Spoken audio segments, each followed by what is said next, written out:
Canada, our home and native land, where once we stood on guard for thee.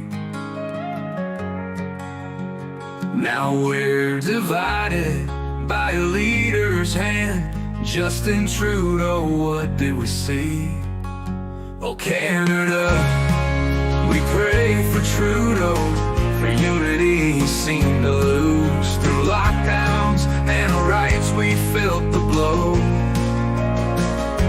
Oh Canada, we're looking for the truth. He promised us sunny days, the brighter path, but the storm clouds gathered and we felt the wrath. Rights were traded for safety's guys, but in our hearts we felt the lies. Oh Canada, we pray for Trudeau, for unity he seemed to lose through lockdowns.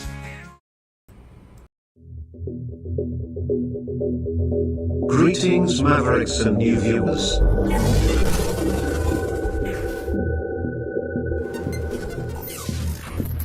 Tonight, direct and live from the Maverick News Network World Studios. This is Maverick News with Rick Walker.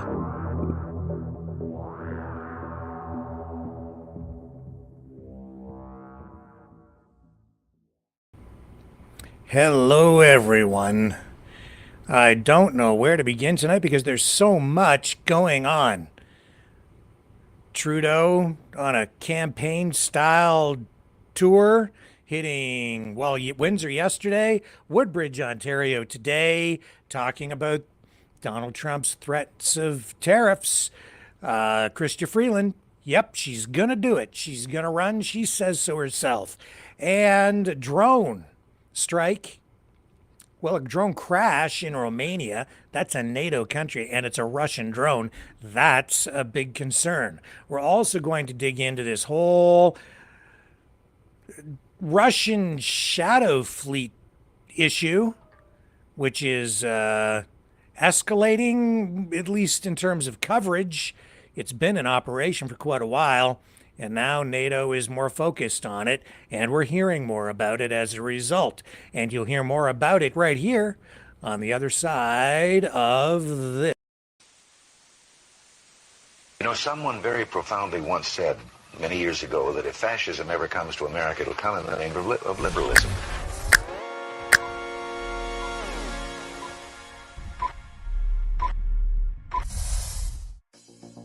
Well, I think it's time we ask ourselves if we still know the freedoms that were intended for us by the Founding Fathers. If we lose freedom here, there's no place to escape to. This is the last stand on Earth. The entire world is watching. Every dictator, every crazy dictator in the world is watching.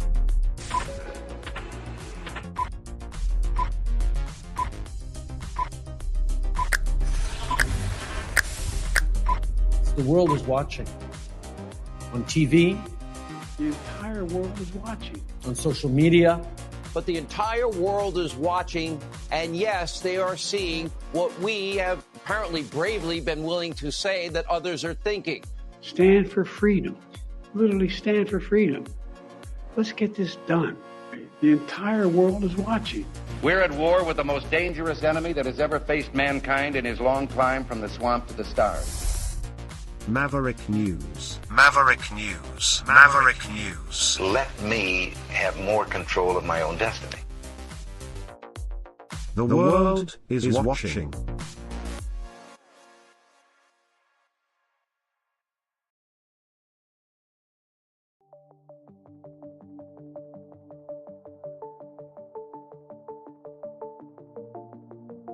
Greetings, brave Mavericks. Our quest for truth continues. We go beyond fake news. Together we expose propaganda. Together we pull others out of rabbit holes. We are maverick thinkers. We are all unique individuals. Defenders of individual rights and freedoms. Credible. Trusted. Grounded in reality. Maverick News. Maverick News.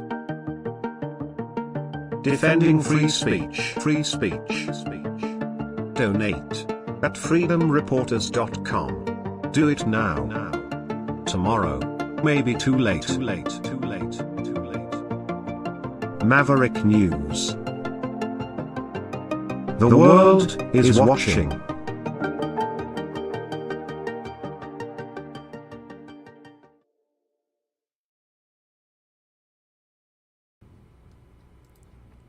All right. Let's get this show on the road. Where should we start? I guess let's start in Canada, since the whole country may fly apart at any moment while people cheer.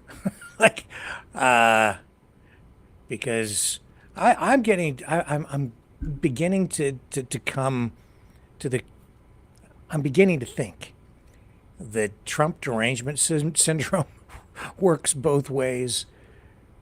Some people, you either love him or hate him, and if you hate him, he can do no right, and if you love him, he can do no wrong. Even when he's about to annex your entire country or impose the most damaging tariffs in the history of Canada-U.S. relations, people are like, it's our own fault. Like, okay, man, if you say so. Well, today, Justin Trudeau, who is on the way out because he has announced his intent to resign, and I believe he will, because you now have a real leadership race on your hands.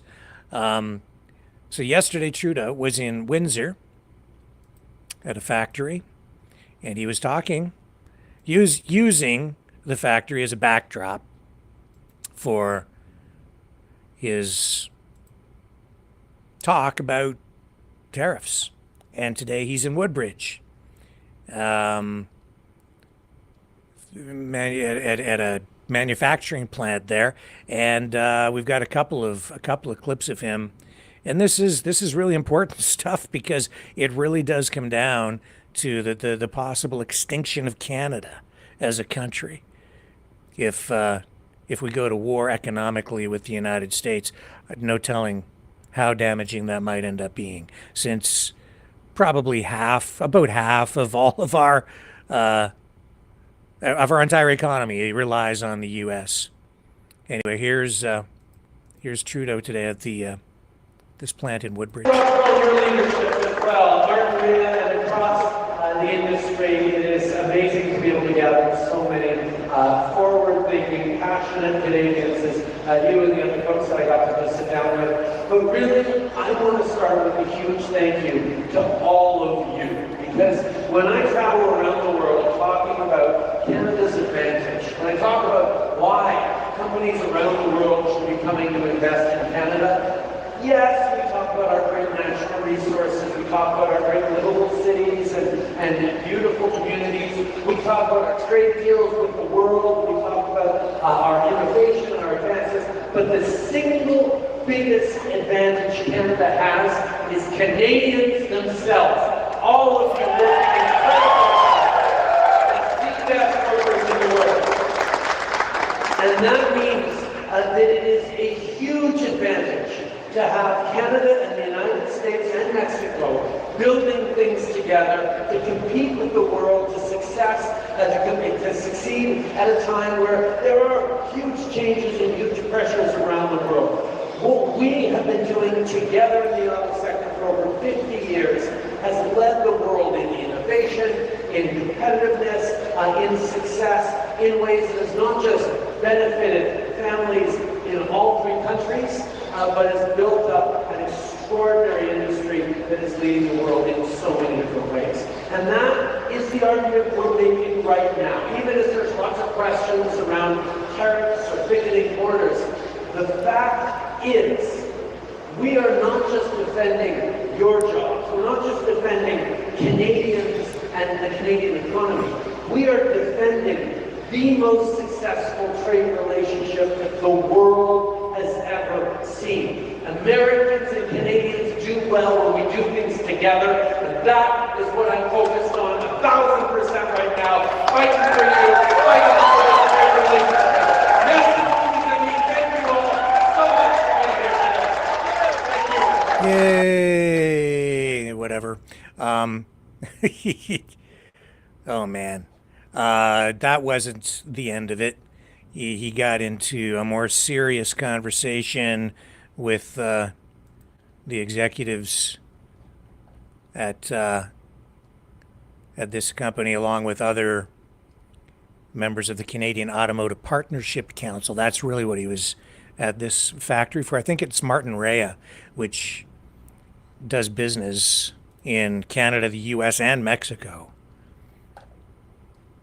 And here's the photo op. This is, from what I'm seeing here, this is like, this was the portion of the meeting that was open to the media. So we got a little clip here, but my guess is media was then not allowed in for the actual meeting. This is just the media portion, and this is what we get. Mr. Prime Minister, Ministering, friends, thank you for gathering at this table. Of course, you know everybody around the room here. We've done a lot of good business together. You have the representatives of the 5 automakers in this country and the 5 biggest part suppliers. We're here at Martin Rea, that has an incredible footprint in Canada, US, and Mexico. And we've done a lot together, especially in the first NAFTA. And we've brought the team back together today for the latest challenge. Thank you. Thank you. So welcome to Martin Rea Allfield. This is one of our signature plants in terms of a lot of technology. You're going to see some great technology today, as well as talk about policy issues. The auto sector is probably the leading advanced manufacturing sector in the world, certainly in Canada as well. We really appreciate the support of your government in the first go around on what became to be known as the USMCA, or CUSMA as we call it in Canada. I think we ended up with a very good agreement. I worked very hard. We actually negotiated some of the provisions at this board table in that. So we appreciate it. Look forward to a good discussion. Thank you so much for coming, all of you, Francesco, Mary, and Mr. Prime Minister. Thank you, Rob. Yeah. Thanks so much, Flavio, Rob, and everyone that's here. I'm going to keep it very short. I just want to introduce the Prime Minister and really to thank everyone for the extraordinary collaboration, partnership, all throughout the years, and certainly of late. I was just at Martin Rea just not that long ago. And because this is a real working relationship, and it really has been just so tremendously useful. The automakers and the parts, and you are just critical to the Canadian economy. So working with you as we face the challenges that we are right now is just so enormously appreciated. But with that, I'm going to hand the floor to the Prime Minister for today's conversation. Thank you so much, Mary. Thank you for all the work that you're doing. But especially thank you, Rob. Thank you for hosting us here at Martin Rea. And thank you all for coming together. This is a moment for everyone to pull together, not just in defense of Canada and Canadian workers, but in defense of an incredibly successful trading relationship that has created great jobs, prosperity, growth, and global competitiveness around the world by seeing Canada and the United States work together on building cars for 50 years plus past, but also setting up so significantly for the future. For decades, the auto industry here in Ontario and right across the country has been a key driver for our economy, powered by hundreds of thousands of great workers who are skilled, who are ambitious, who are really working hard and getting steady paychecks that contribute not just to their families, but their communities. It's a huge part of Canada's economic success, and it is deeply integrated and shared with the United States. Il y a des emplois d'un bout à l'autre de ce pays qui dépendent de la manufacture, du secteur manufacturier, particulièrement en automobile, et c'est extrêmement intégré avec les États-Unis, ce qui est bon et pour les Américains et pour nous, et on doit le défendre pour le continuer. But this is not just an industry focused on the past, it's also very much on the future. Over the past few years, we've seen over $40 billion worth of investment because people know that Canada has a key role to play in creating prosperity in the auto industry across North America and directly contributing to jobs for suppliers and customers in the United States that are making a huge difference in communities, not just along the border, but all through the United States. There's been incredible progress recently, progress that I've been proud to advance through various federal incentives, but it's progress that we need to continue to protect and grow. With the incoming American administration floating the possibility of tariffs on Canada, our highly integrated North American auto industry is under threat. It's not just these tariffs will hurt the Canadian industry, these tariffs will hurt the North American industry and endanger jobs in the United States as well. Des deux côtés de la frontière, ces tarifs menaceront les emplois et mettra plus de pression sur le portefeuille des consommateurs. We want to avoid job losses in Canada and the United States, but we also want to avoid extra costs on consumers in Canada and the United States. And that's what we're going to be pushing to try to avoid as an outcome. The Canada-US trading relationship is the envy of the world, and we believe that the best path forward is for Canadians and Americans to continue to work together to strengthen it. If the President-elect does choose to move forward on tariffs, Canada will, of course, respond. And I want to hear from all of you about some of the concerns and some of the issues that you have in terms of thoughts and perspectives on how we can demonstrate that instead of picking fights with each other, we should be working together to even better compete with challenges to supply chains around the world, to rising players in the industry that are making different decisions, and really make sure that North America remains one of the most important places, competitive and successful places for advanced manufacturing in the world. When we talk about advanced manufacturing, there's no better example than autos, and that's why I'm so glad to be here with you all today and look forward to hearing from you all. Thank you for your commitment to defending Canadian jobs, defending American jobs, by defending the most successful trading relationship the world has ever seen. Merci, monsieur. Thank you. All right. The thing is, I don't even know what Trump really wants. He says that he wants better border security. So the federal government has already said they're going to beef up the border. But it's pretty clear that isn't really it. There's something else going on. And I don't even know if Donald Trump is sure what he wants. Because the word we're getting out of Washington is that there are a lot of Republicans who aren't even sure what this is about either. They're hearing it could be 25%. It could be 10. It could be an incremental tariff. Something's likely to happen on day one, and it isn't even really clear what the purpose of all of this is, other than better border security. So the federal government put some helicopters in the air.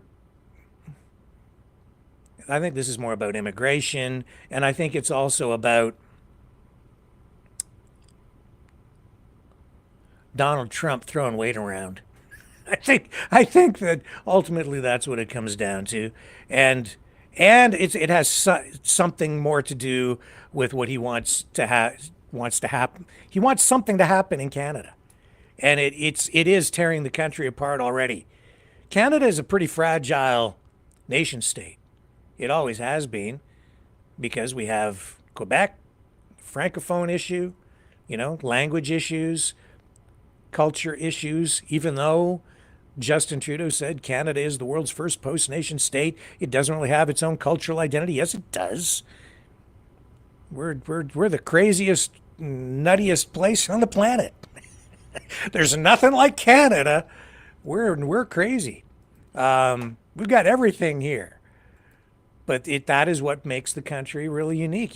People in Newfoundland are a whole lot different than the people in BC. And the people in Ontario, well, I'm one of them, and I can tell you, we are certifiably nuts. Yeah, we have every stripe and every every variety here. So I just don't know what this is about. Ultimately, we're going to find out. We're going to find out. Daniel Smith, Premier of Alberta, gone rogue still, posting on social media. We're not going to accept any more tariffs on Alberta oil. John Rimby out in Alberta, you are a traitor, sir. John's like, I might be a good idea to join the United States of America. Like, I'm telling you, man, I'm going to get my canoe and we're going to meet up. We're going to have it out. I'm for protecting Canada. John's already given up, along with a lot of other people, including I don't know, like, is this given up or is this just Danielle Smith with a shot across Justin Trudeau's bow?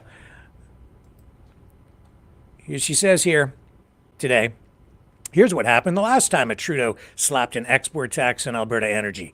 Unemployment quadrupled from 3.7 to 12.4% as thousands lost their jobs. Home values plummeted 30% and thousands lost their homes. Bankruptcies rose by 150%. Tens of thousands left the province, plunging us into a multi-year recession. Cost to Alberta was between $50 and $100 billion. Our government is not going to sell out Albertans to another Trudeau export tax on energy. His dad crushed the lives of thousands in our province. We won't let his son do it to our people again. Never.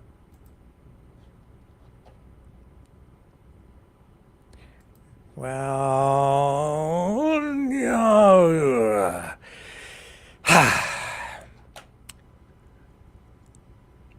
does anybody know their history on this stuff? This is about the National Energy Program, which was initiated under Pierre Elliott Trudeau, Justin's father, back in the 70s and in the 80s. Terrible economic policies, no question.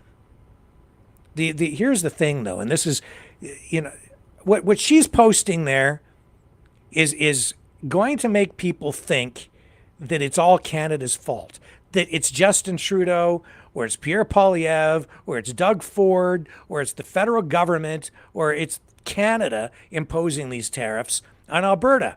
And that's not the case. It's not true. Donald Trump is the one threatening to put tariffs on exports to the United States, including oil and gas. 25%. Not the federal government of Canada. Now, what is the federal government going to do to retaliate? I'm not sure. Trudeau says, I think he's ready to roll out with all the other all the other first ministers, with, like, maybe over the weekend, or I think maybe it's Monday, whatever. But even before or when Donald Trump is inaugurated, they're going to announce a preliminary package of counter tariffs to Donald Trump's tariffs. I guess once they kind of know what he's going to do, whatever, they've got a plan. And the thing here is, this is going to be so confusing to so many Canadians because a lot of people don't even know what a tariff is. I had a couple of people call me over the last day saying, Rick, what's a tariff? Well, the tariff is, it's sort of like it's a fee that is placed on a good, a product, by a government. So in this case, the United States, under Donald Trump, will be charging a 25% fee on basically everything coming from Canada, if the way he put it, into the United States. Anything made in Canada, any resources, lumber, milk, well, we don't even sell milk down there, nickel, everything, 25%. He's just going to impose a 25% tariff. That's like a tax. So what ends up happening is it raises the price of everything by 25%, making it so expensive that it makes it unattractive to the United States companies or consumers to purchase what we sell to them. But that's not us doing it, that's them doing it. What happened back in the 70s and 80s, that was the National Energy Program. And that was a different scenario. That was essentially sort of an attempt to kind of nationalize the oil industry by Justin Trudeau's father. They imposed government price controls on oil and gas. Now, here's the irony in this.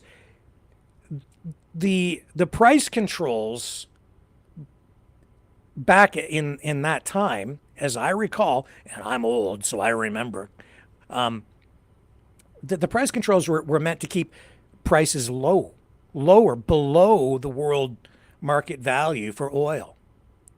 It doesn't make, well, that would make it more attractive for the product to be sold to the United States, right? Well, yes, but the story isn't that simple.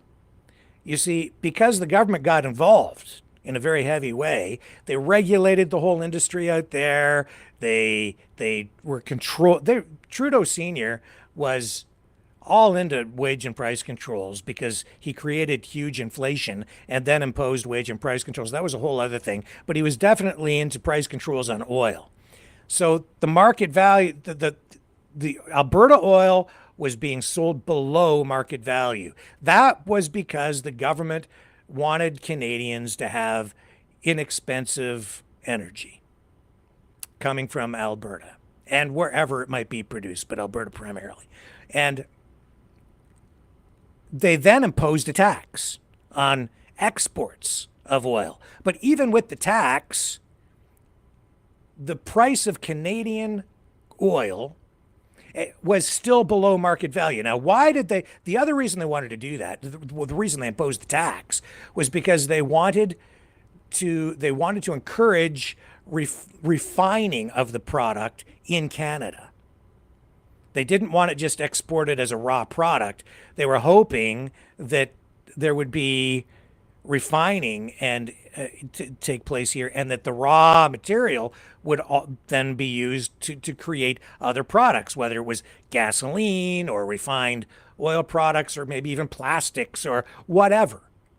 But of course, because the government was involved and they were trying to control the market, it didn't work. It went haywire, and they didn't get the desired result. Instead, they got unintended consequences, which is what always happens when government gets heavily involved and they manipulate prices or even demand or supply using various, economic levers, and they try to control everything. What ended up happening is there was the low prices resulted in decreased investment in the oil industry in Alberta, because big companies, which have the capital to come in and invest in drilling and oil production, they didn't do that in Canada because they couldn't make as much money because the price was artificially low. So they would look at the scenario in Alberta and they said, this isn't worth it. We can go drill someplace else in the world and make more money. So it was a disincentive to invest in the oil industry in Alberta at a very critical time, because they were also at that time trying to develop the oil sands, and they needed investment. Not just, they needed private sector investment to do that, because it was very, very risky. It was because the oil sands, the tar sands, difficult to extract the oil from it, and they were developing processes to do that. And the federal government, if the government did it itself, it would have required billions and billions and billions of dollars of tax dollars to do this.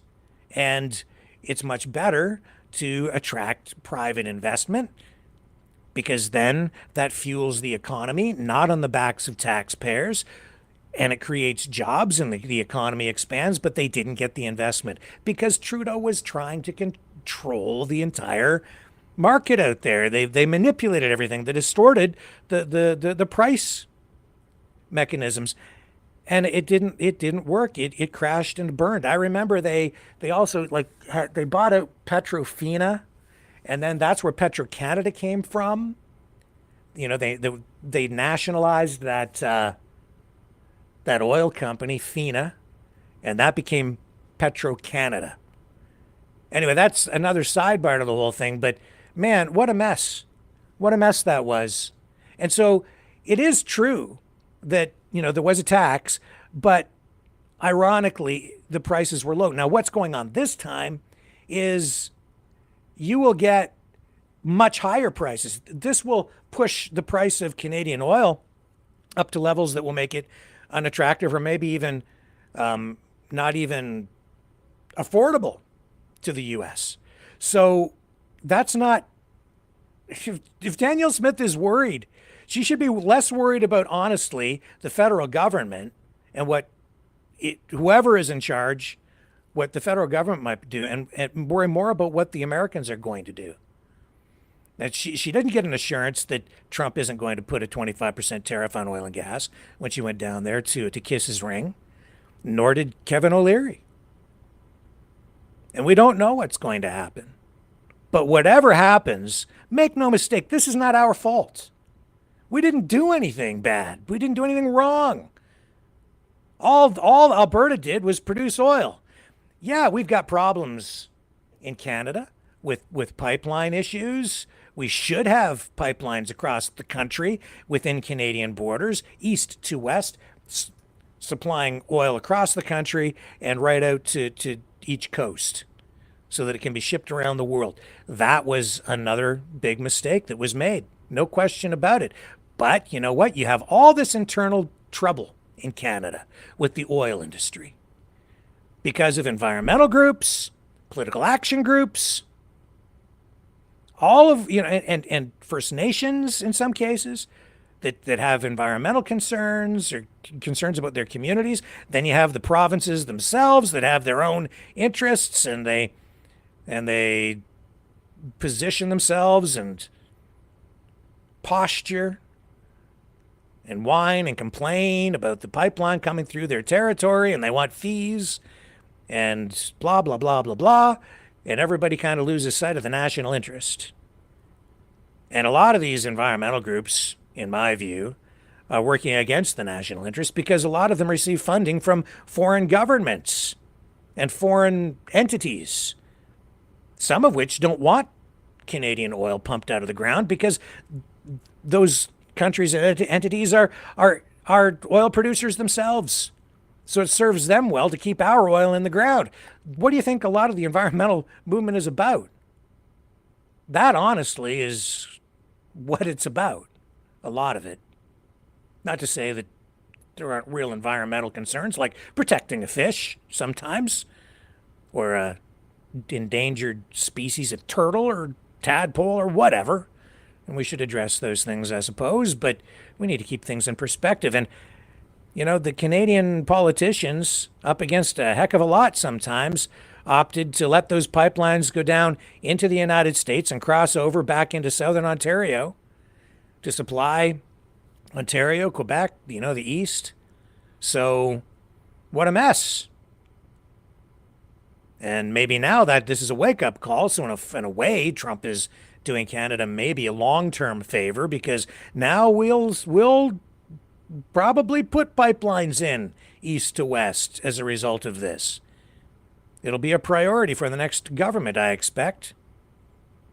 Whether it's a conservative, a liberal, an NDP, or a Green, or a PPC, or an ABC, or an NBC, or a XYZ party. It'll have to be. And we should be developing our markets internationally. And we should be shipping our energy to other countries.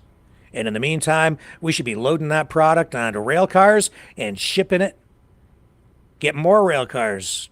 Increase the shipments across Canada. There are ways to deal with this, even though we don't have the pipelines yet. And yeah, we need to be thinking about the country. And you need to understand your history too, and not let that kind of messaging, that oversimplified messaging, sway your opinion too much, because politics is being played here. And while I agree primarily with what Danielle Smith is saying, I remember what Trudeau Sr. did. And this scenario is different. I didn't agree with what he did back in the 70s and 80s. It was a mess. I remember the high inflation. And what do we have? High inflation. Like father, like son. They print and spend too much money. Not good stewards of the economy. Liberals never are, honestly. They tax and spend liberals. That's what happens. And then when things get out of hand, voters generally sway back and the pendulum swings, and you get a conservative government and you get more political or financial austerity, and the conservatives get things back in line. This is very troubling.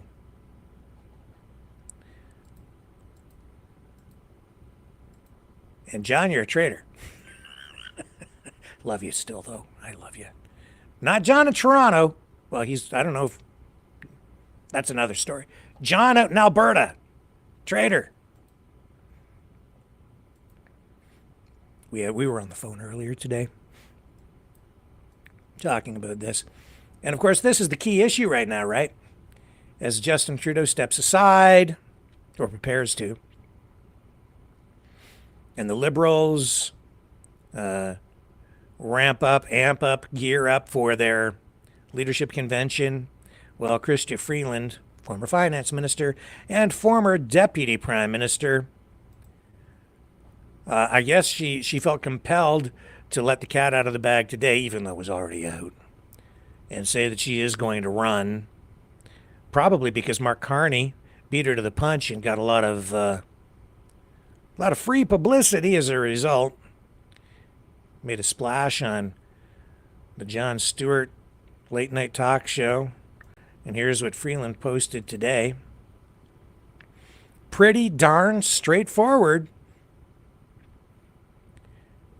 For immediate release, Canada, Chrystia Freeland today issued the following statement regarding the Liberal Party leadership campaign. Quote, I'm running to fight for Canada. Simple as that. An official announcement coming on Sunday, which we told you yesterday. But now she posted that. You know why she posted that? She posted that because she wanted everyone to know that when I told you this yesterday, I was right. Oh, Rick said it. He's right. Better post something today to let everyone know that he got it right again. Yeah.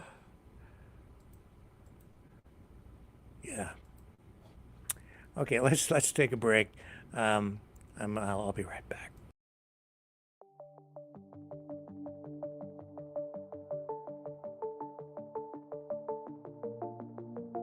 Greetings, brave Mavericks. Our quest for truth continues. We go beyond fake news.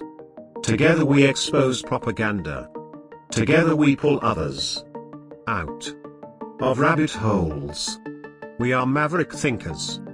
We are all unique individuals, defenders of individual rights and freedoms, credible, trusted, grounded in reality. Maverick News, Maverick News. Defending free speech, Donate at freedomreporters.com. Do it now. Tomorrow may be too late. Maverick News. The world is watching.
Maverick News. The world is watching.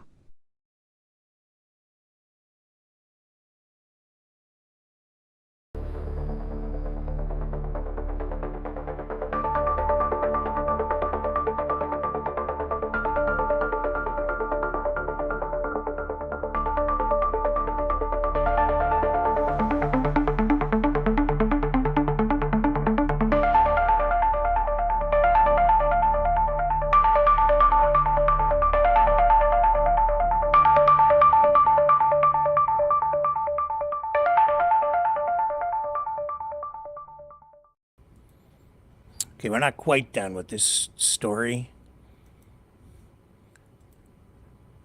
I wanted to just use this to segue into some other stuff anyway. So we know Mark Carney, former Bank of Canada governor, is also running for the Liberal leadership. He was also the Bank of England governor. And the Conservatives, Polyev, they're already on the attack, hitting, well, they've hit Carney. Now they're going after Freeland, of course, because she posted that thing today. And they posted this just a short time ago. This this social media video thing, whatever you call these.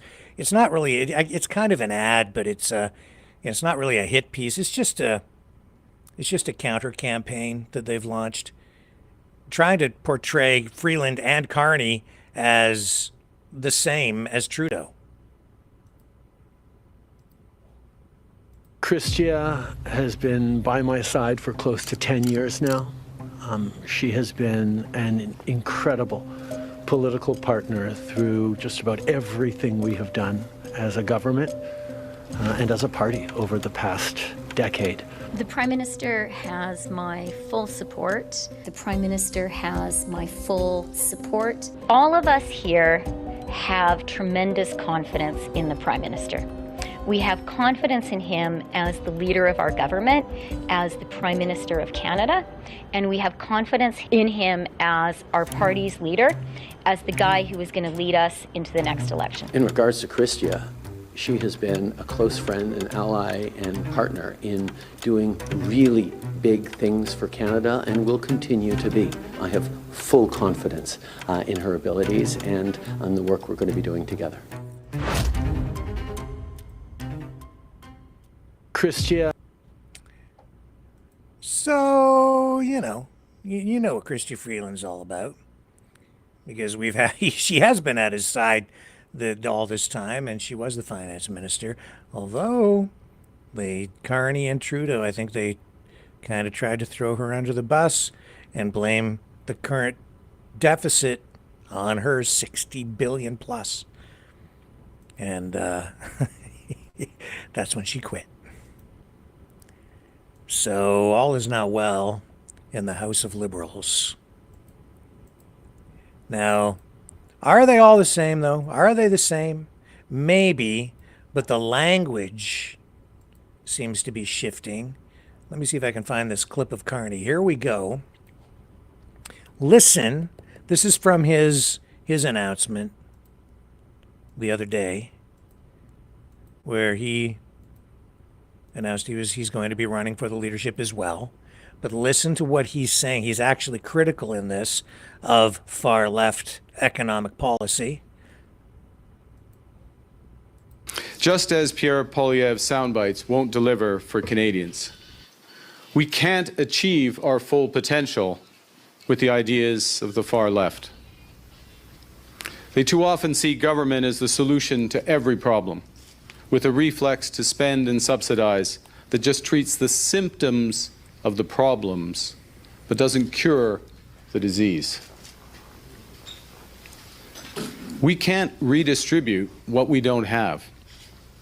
And we can't support the vulnerable in our society or defend this great country if we have a weak economy.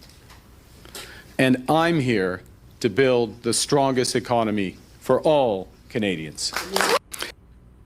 So that kind of language is meant to create an image of a more conservative image.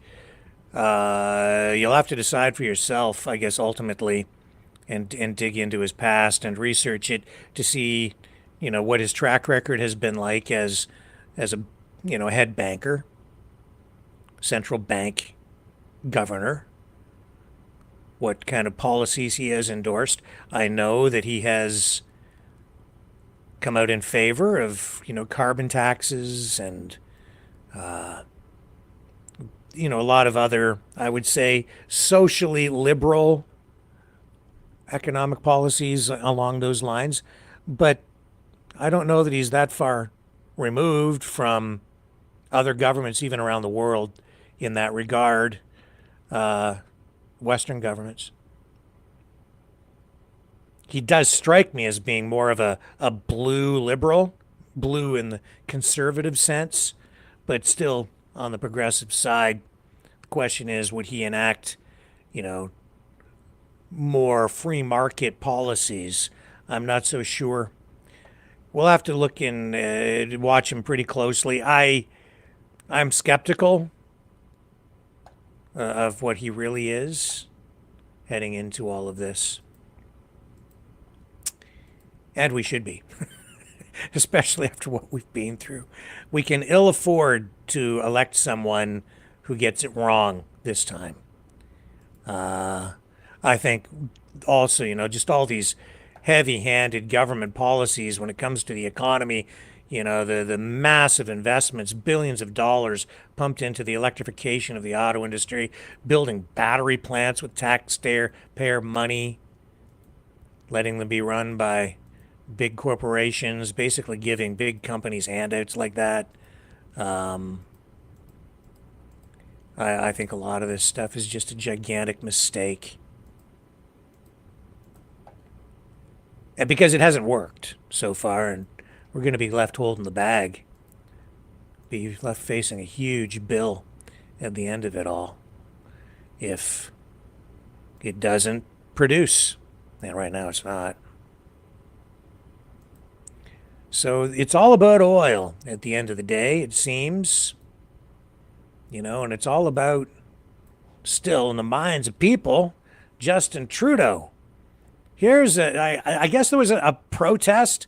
I think this was, I'm not sure, because there is no locator on this, but I'm pretty sure this is in the Toronto area, in a shopping mall, in the GTA area anyway. I'm not sure exactly where. And this is a Canada First protest calling for an election and the resignation of Justin Trudeau. They're, hey, Justin Trudeau's got to go. So the anti-Trudeau mania is still alive and well, even though Trudeau has said, I'm going, guys. Just give me a minute.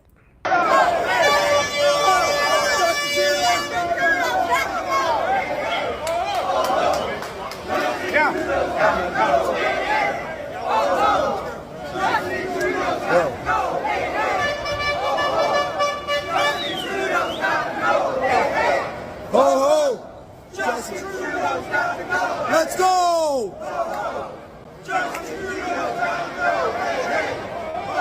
Where's all the men? Where's all the men?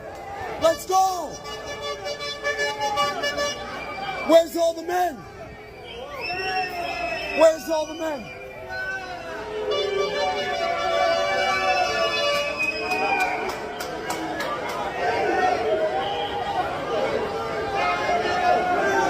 Buddy, don't touch me. No, well, then don't walk in my way. Buddy, have we even talked to you yet? Bro, it's in my way. I don't want to. Okay, well then. Were they carrying Palestine flags at this one? I'm going to run it again. Just a little bit of it so that I can see. I'm not sure.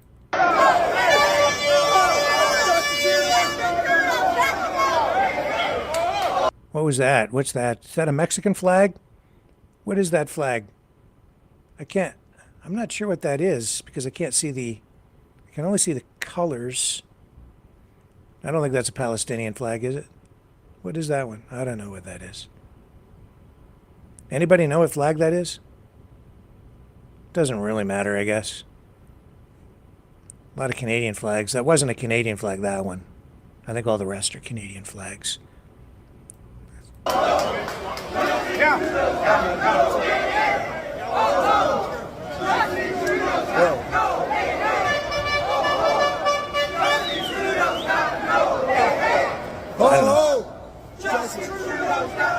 Let's go!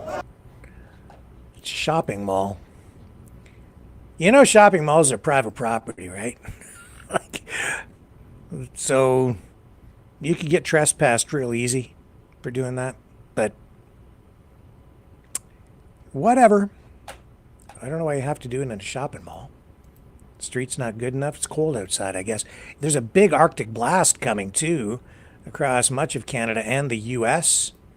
Big traffic accidents, I guess, out in Manitoba tonight. I don't have video, but I've heard that big pileup on one of the major highways out there. If I get any more information on that, I'll share it with you tonight. I'm going to look in the chat. Does anybody know what that flag was? Hello, everybody. Deborah says maybe the old ensign, Rick? I don't know. I don't think so. I don't think it was the right colors. And Patty says people protest with Palestinian flags and get arrested. Meanwhile, Israel controls Canada and is why Canada is being destroyed. Do people with Palestinian flags get arrested? Maybe a few. Trumpinator says those are American flags. Are they? I don't think that was an American flag. No, I don't think so. I'm pretty sure it wasn't. There were no stars on it, and the stripes were too wide. And Rising Dragon says, Mofo 13, how much for the monkey? I don't know what the heck that means, Dragon, but Dragon was out there doing great service last night at a Palestinian protest in Montreal. And he wasn't just covering the news, ladies and gentlemen. He became part of the news. Oh, yes. In fact, he's a Rebel News celebrity now. Yeah. It was live. We got this live yesterday when he was being, according to this post from Rebel News, our own Dragon was being harassed in front of the Israeli consulate in Montreal, where he was reporting last night. And, yeah, somebody was waving a Palestinian flag right in front of him, blocking his camera. Here, I'll show you. So Rebel News caught this from another angle and then posted online. And here's Dragon. Make sure that they're okay. Big I debut. talked to him, he said, I don't know what's coming next. Now, all this to say, yes, there is anxiety, yes, there's a lot of things to think about, but this is the very first time in the past 1.5 years that I speak to someone from Gaza, and the thing that they're thinking about is the future. It's not just to survive. This is hope. This is hope, and this is why we're happy. Chawa, we are happy. Chawa, we are happy because the bloodshed has stopped. Chawa, we are happy because Gaza forced the enemy. That's to actually assault. To Gaza's throne. Yes, it is. It's actually assault. We are happy. Because that person is touching them. Israel thought that they have destroyed the resistance, yet the reality is millions of Palestinian resistance fighters were born in Gaza and outside of Gaza supporting Palestine for liberation. Yes, we are diseased with hope. In my opinion, because this fight that's has the shown problem us that liberation is here. at hand right now. Yet, we should never that forget, kind of we action, should never that forget kind the of resistance attitude. fighters in the tunnels. We should never forget the people Dragon who has every right to be sacrificed there. their lives in the That's a public hospitals. place. We He should has never every right to forget the shoot medical video. workers. We should never forget And the these guys are blocking him. They're violating his rights. That's the damn problem. And he wasn't being confrontational. He was trying to talk to people to help them get their message out so that we can all understand better. But how did they treat him? They hang a flag in front of his camera and then actually touch him with it, which, you know, that is assault. If you touch someone, that's enough. That's not right what they did. They're violating his rights. That's the problem. Though they don't, and people who do that don't believe in freedom. And that's what we're all about here. And I don't care which side it comes from. It's wrong.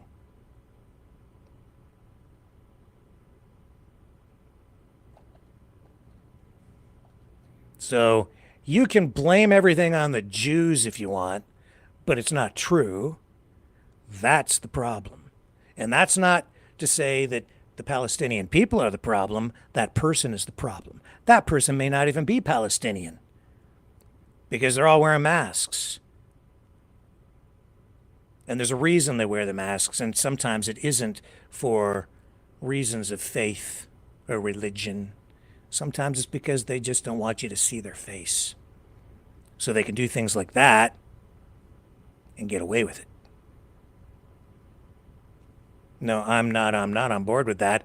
And Dragon did exactly the right thing. He was calm and he backed away, wasn't confrontational, walked away. Good job, Dragon. But your rights were violated there, sir. As a citizen, as a journalist, they were trying to take your voice away, and you weren't even saying anything against them. That's why they're losing. Because they're taking people who otherwise would help elevate their voice, help them engage in conversation, and they alienate you. They lose me when they do that. They lose me. They lose my support because I don't want to live in a society like that. And if they have an elevated position in our society and they get their way, we won't have freedom of press, freedom of media, free speech at all. So no, I'm not on board with that. And really, my blood boils when I see that.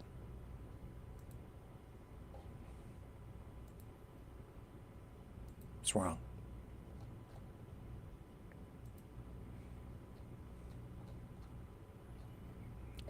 So stay tuned for more on that. And here's Dragon. He's on the line now. Let's get him on the air. Hang on here just a second. Hello, Sir Dragon. What's up, everybody? I got a little comment, actually, about the guy yesterday who plugged at me. Yeah, I'm glad you called because I want your opinion or your view or your reaction. Tell us what happened. So basically, at that moment, we were live, actually. That word was, at the moment, I think we were live, speaking to each other, trying to get some people reaction. And we did see that, and you did actually told me to walk away because it was at that moment I think we were speaking. Yeah. So this is, you know, like, we're making history, guys. And yeah, the reaction was like, I did look at the guy, right? And as you said, he's probably not Palestinian. Well, probably not. From the features of his face, from what I've seen, he's probably more Quebecer than Palestinian. But that's just my eyes, okay? So don't take my word for it. I may be wrong, but I'm pretty good at telling where people are from when I'm looking at them. So, yeah. And his accent is very Quebecer. So, hey, Pooh Bear, Pooh Bear. Rick, why don't you get out of your chair and go to one of these protests? You know what, man? I've been to protests. I have been down to some protests. I've been to more protests than you can shake a stick at. I've been working as a journalist for, what, over 33 decades. You think I haven't been to some protests? I've been to so many Palestinian protests. I've been to protests for, you know, chickens and turkeys and ants and you name it, man. Breakfast cereal, whatever, man. You name it. I've been to a protest to cover it. I know what protests are all about. I've been to those protests, and I've been to protests recently, too.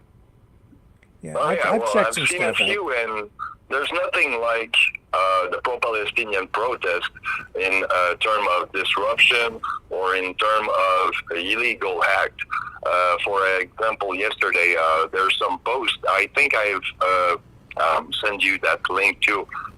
You see a police officer from the SPVM having a sort of a stick, right? And that stick throws fireworks. And some people goes like, is he kind of, doing the protest with the protester or whatever? But I have seen this part. Actually, this guy was taking away the stick from a protester because he was shooting the fireworks towards some windows from the blocks around. Yeah, and you know what, Deborah? I have been recently out observing protests. And you know what? I don't cover them. You know why? Because it's just people marching around shouting again. It's become routine. To me, honestly, now Dragon's out there doing his thing, but I really, as a news guy, protests are not news. Protests are manipulation. So I don't generally cover them very much. Because if you start doing that, all you have to do to get on the news then is go down to the dollar store, scribble some stuff on a piece of Bristol board and march around on the street. That's it. Or if you really disrupt things, then you get some attention. And the more you cover it, the more people do it. And why the hell would I bother to cover a Palestinian protest? They don't want to talk to you. They treat you like garbage, tell you to get the hell out of there. Sometimes they assault you. So why would I bother to cover them? Why would I try to give them a voice? To hell with them. As far as I'm concerned, Dragon, I don't care if you ever go to another one. They don't deserve our coverage. I'm inclined to just ignore them. And if we just ignored them, maybe they would go do something more productive with their time. And rather than block streets, assault people, yell death to Canada, screw off. I'm tired of it. Do something substantial. Do something that is actually newsworthy rather than marching around with your bloody flags and blocking Canadian streets. And, I'll cover it. But until then, it's just more of the same. And the more we cover more of the same and legitimize it by giving it profile, we're just going to get more and more of it. If we stop covering it, they'll stop marching. So I don't really care. I just don't. I've seen it. I know what the message is, and they just keep repeating it. And now it's a marketing campaign. And they've got their song, like they're free, free, free Palestine, blah, blah, blah, blah, blah, blah, blah, blah. That's to get everybody indoctrinated so that you follow the Pied Piper down the lane to just follow their political indoctrination without thinking about what the river to the sea even means. And you can support them if you choose to, but I'm not here to give them free advertising every night. So I really don't give a damn, to be quite honest with you. I'm tired of it. And I don't think we should cover it anymore, because why put Dragon at risk? Look at what happened to him last night. They were trying to intimidate him so that he would react, and then they would say that it was his fault, and then he'd get charged. And I'm not into the Rebel News thing either, where, they do their own thing, not to criticize them at all, but they run into these protests all over the place, and they end up in jail sometimes. I'm not into that. I really just don't give a damn. It's not even really news. It becomes entertainment, marketing, propaganda even. So screw all of it, honestly. Well, actually, you did make a good point. Actually, we are proving that this is basically indoctrination and basically trying to serve people to their will kind of thing. It's listen to our music, get into the beat, and do what we say, and at some point you realize that you've been radicalized because you believe that your country is avoiding killing in other country when actually it's not totally the case. Yeah, Dragon, did you and I not actually have this conversation about whether we should or shouldn't be covering these protests? We've had this very conversation, right? You and I, just privately. Yep. Yeah, because that's, I had a great news director years ago who really, she took me down that path. It was like, if we just stopped covering a lot of protests, because at the end of the day, it's just people marching around trying to get attention for themselves. But it's not really, it is just marketing, right? So sometimes it's newsworthy, but really they're manipulating you when they do that. When they go out there and protest, they're manipulating you. And the more we cover it, the more you get of it. And then you have to be careful, because as a journalist, you are then fueling the protests. You become an unwitting amplifier of it. You are being used as a journalist. So when they do something newsworthy, we cover it. But until then, Pooh Bear, I'm not inclined to get out of my damn chair for it. So that's my answer to that. And like the good reason why we did it yesterday, why it was newsworthy, I think, it was because it was at the eaves of that ceasefire sign. So this is probably the good reason why we did it. But yeah, I'm also myself, kind of pissed off at doing it. Not because, I like it in a way, but at the same time, I don't like the fact that we are promoting something that at some point will be more of a disruptive kind of, action. Well, and as much as I'd love to sit here and talk with you all night, Dragon, I don't really want to give this issue any more time on the program, because we covered it, and it's never really my intention when I go out to cover a story in the field or even sitting here to become part of the story. We're supposed to go cover the story, not be the story, right? And so you became part of the story last night, but not because of anything you did, but because of what they did. And so that puts you in a different kind of a situation. But we've covered it. And because they put you in that situation, they got even more coverage.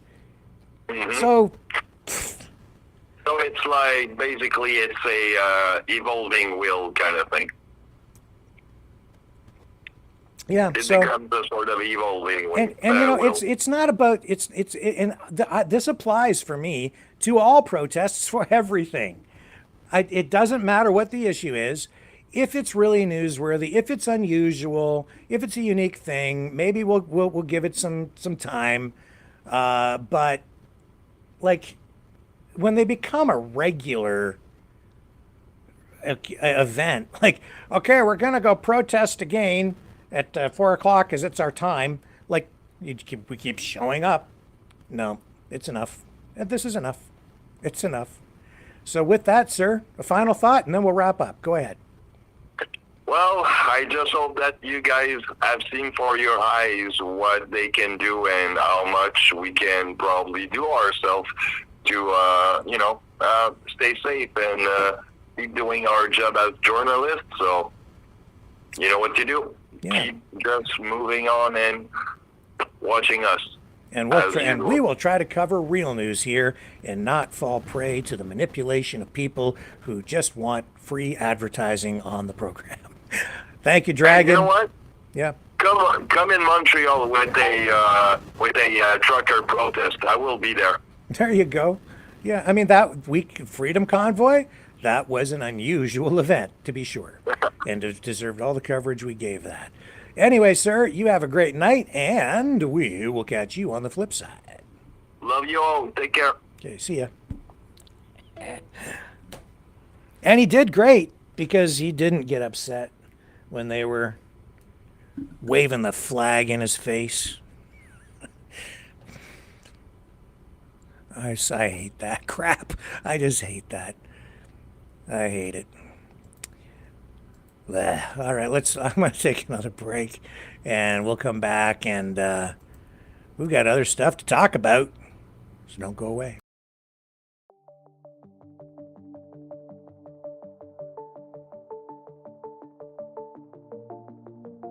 Greetings, brave Mavericks. Our quest for truth continues. We go beyond fake news. Together we expose propaganda. Together we pull others out of rabbit holes. We are maverick thinkers. We are all unique individuals, defenders of individual rights and freedoms, credible, trusted, grounded in reality. Maverick News, Maverick News.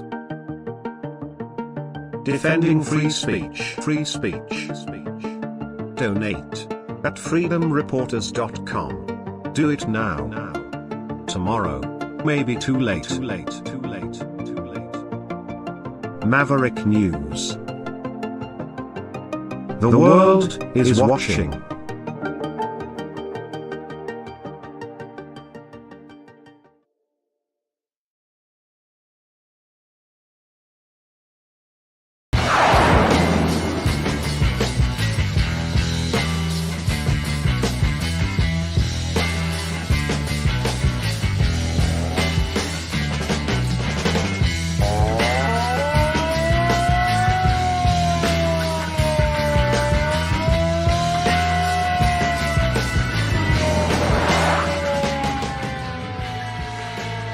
Maverick News.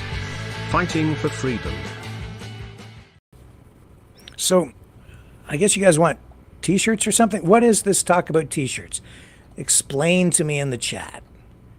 And we can talk about t-shirts. What? I'm just scrolling back in the chat. Does somebody's talking about t-shirts, or is this in the YouTube chat or the Rumble chat? Alma. It's not Rumble in this case, it's the provider. Yeah. Just going back here. What are we talking about? T-shirts. What do you want on these t-shirts, and what are we doing with these t-shirts? Something about t-shirts and dragon.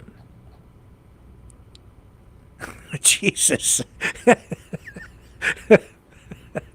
Oh, man. Oh, there's a t-shirt war going on now in the chat.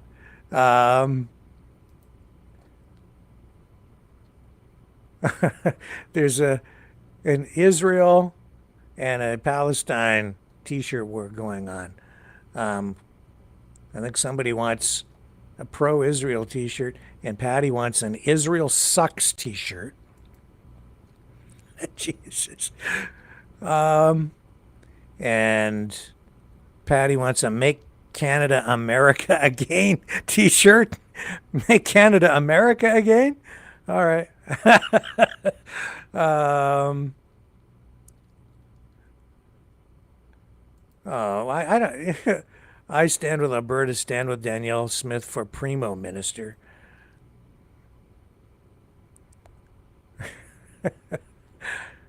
I don't know. So... Oh, my God. Rick's chair identifies as a slave, according to Trumpinator. Oh, my God.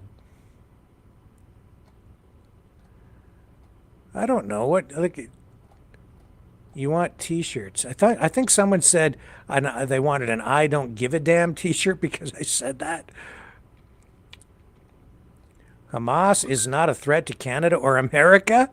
Oh, okay, sure. As they chant death to Canada in the streets. Nothing to worry about. Like literally chanting death to Canada, but you believe what you want. They're our friends. They love the country.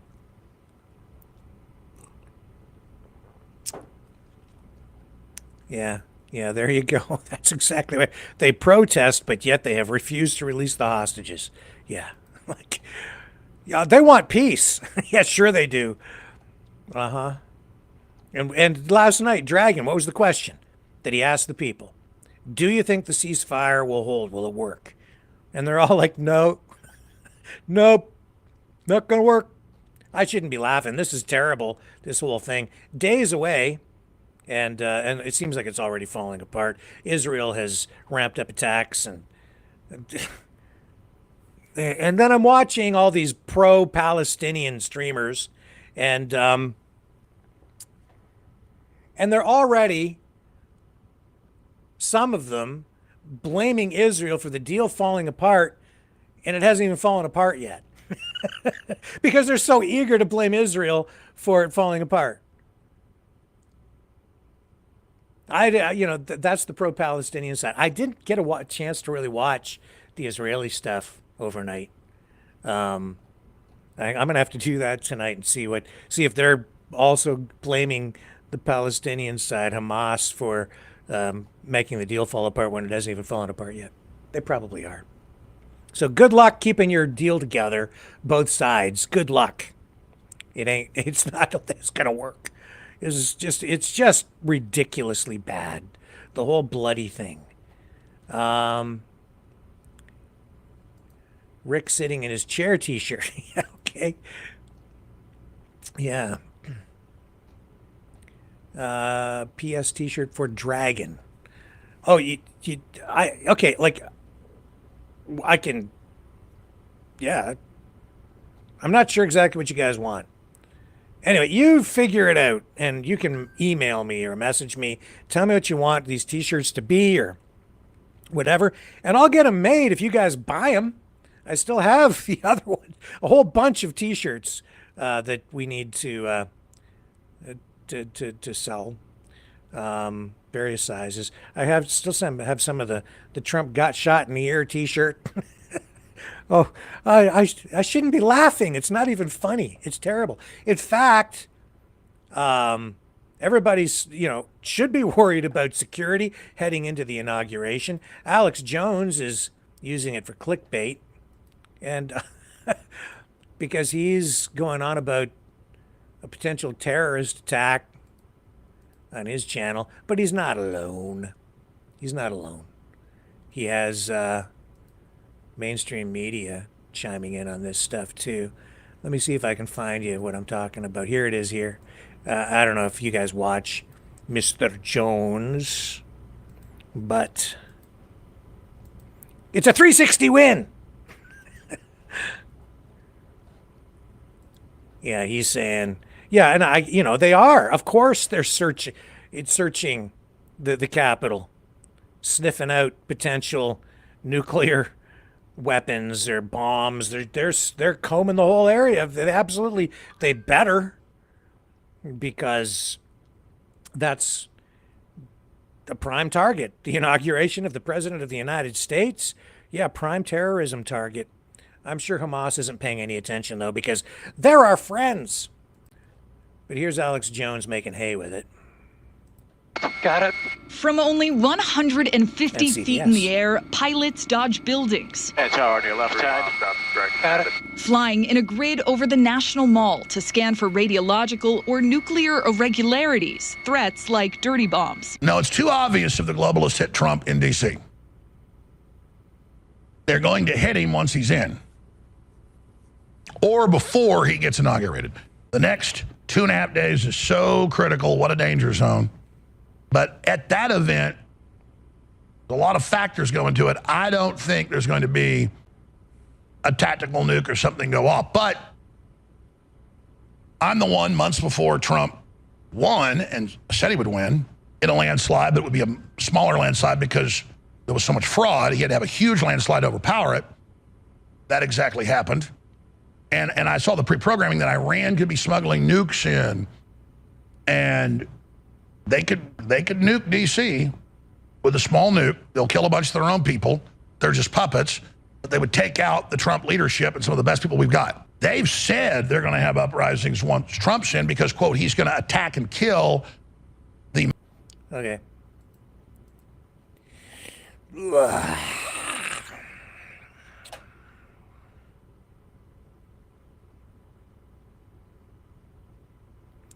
We're doomed.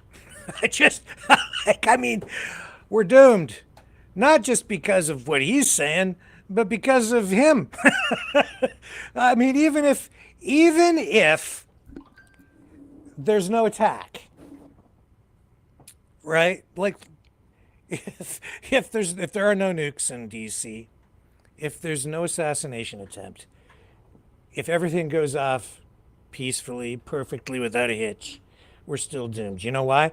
Because that guy's so frickin' depressing, everybody's going to want to kill themselves.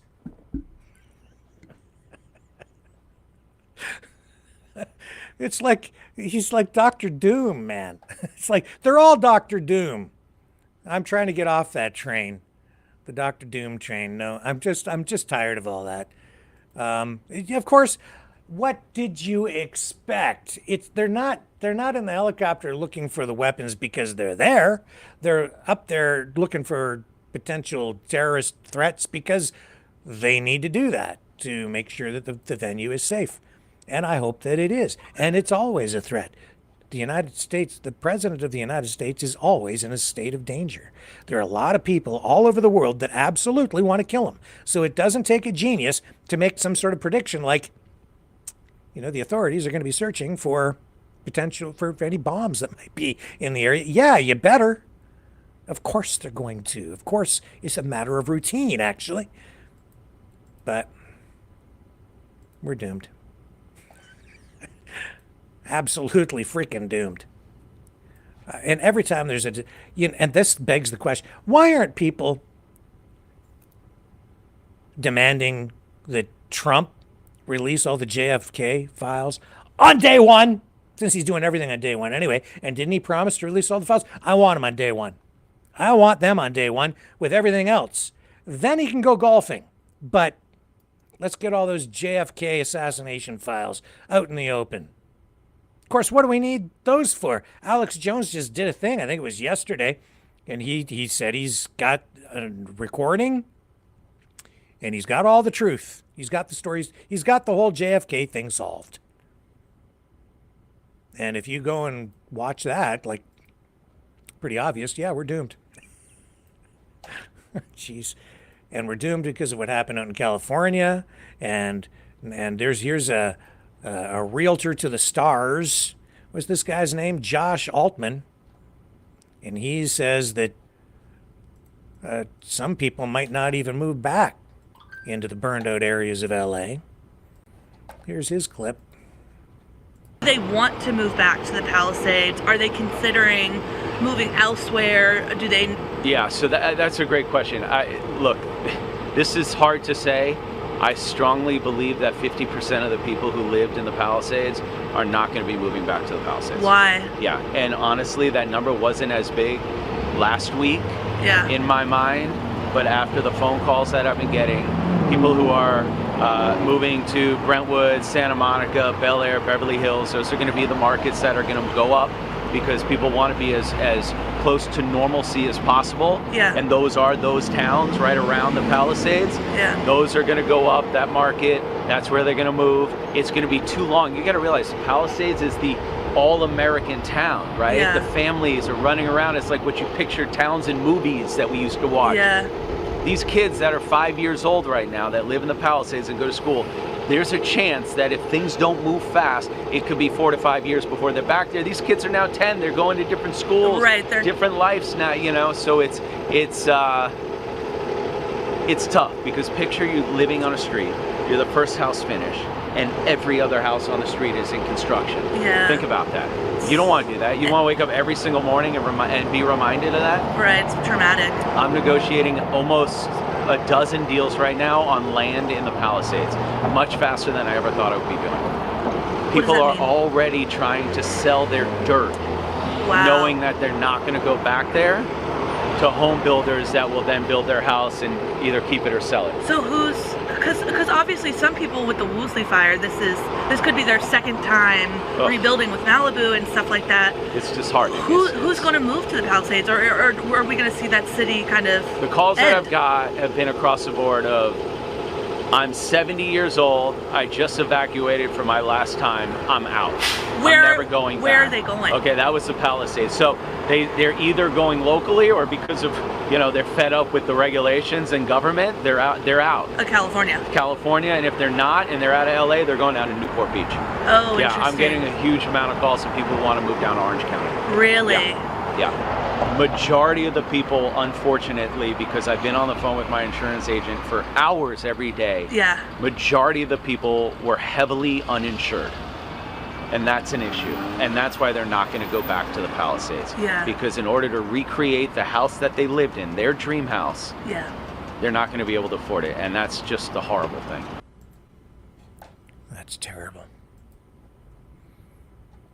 This is destroying a lot of lives. And I just my opinion, but I think Donald Trump should have been out there by now. And as far as I know, he has not gone. I mean, I'm sure he's busy. He has all these confirmation hearings and people he's trying to get into his administration.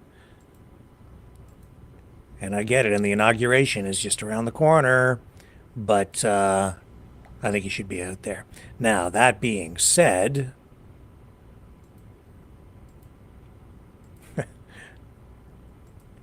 the inauguration itself has become a focal point for controversy.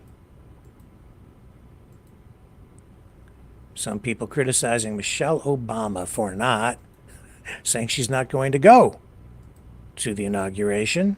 Here's Kevin O'Leary, Mr. Wonderful.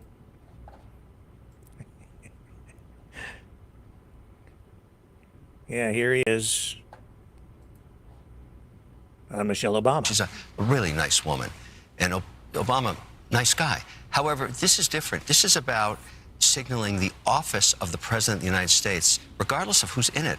This tradition has gone on for over 100 years. This is what presidents do and their wives on Inauguration Day. This is the holiest day of politics. It is the transition of power. You have to respect it. I don't like what she's doing here. I'm against it. I think it's wrong. She's a... Yeah, but Kevin, don't you remember what happened when Biden became the president? Donald Trump and Melania didn't go to his inauguration, so the tradition sort of had a hiccup like 4 years ago. Yeah, so it's the nature of politics today. Yeah, it's the nature of politics. And Kevin O'Leary is...